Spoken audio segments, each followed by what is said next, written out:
A record-breaking floods has isolated far-flung communities in Western Australia. The crisis in the Kimberley, an area almost 3 times the size of the United Kingdom, was sparked this week by severe weather system Ellie, a former tropical cyclone that brought heavy rains to the vast region. Among the worst heat locations was Fitzroy Crossing, a town of around 1,300 people where supplies were being airlifted due to the flooding, which authorities have said is the state's worst on record. Western Australia emergency authorities said Australian Defence Force aircraft was being used to assist flood-hit communities and Chinook helicopters were en route to help relocated impacted residents. Agencies were working constructively with the Western Australia government on the crisis in the sparsely populated region that also includes the resort town of Bromé. These floods are having a devastating impact.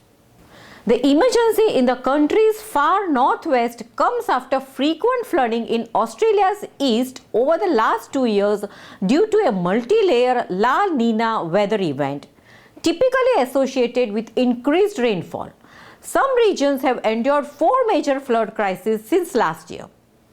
La Nina conditions have prevailed for the past 3 years as warmer water shifted from the central Pacific Ocean to Australia's east coast. This weather pattern results in increased evaporation and more rains.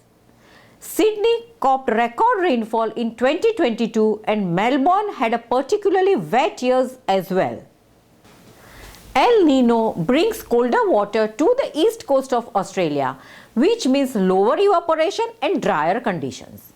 La Nina occurs when warmer water shifts from the central Pacific Ocean to Australia's east coast, which results in increased evaporation and more rains for the eastern seaboard like we have seen in the past 3 years. The Pacific Decadal Oscillation has also been in a cool phase for the past 3 years, coinciding with the extreme floods across the eastern seaboard. Before 2020, it was in a positive or hot phase, which coincided with an intense drought in NSW and Queensland. That's all for now. For more news update, stay tuned with us. It's Tomorrow News. For more global weather updates like this, subscribe our channel and hit the bell icon for regular updates.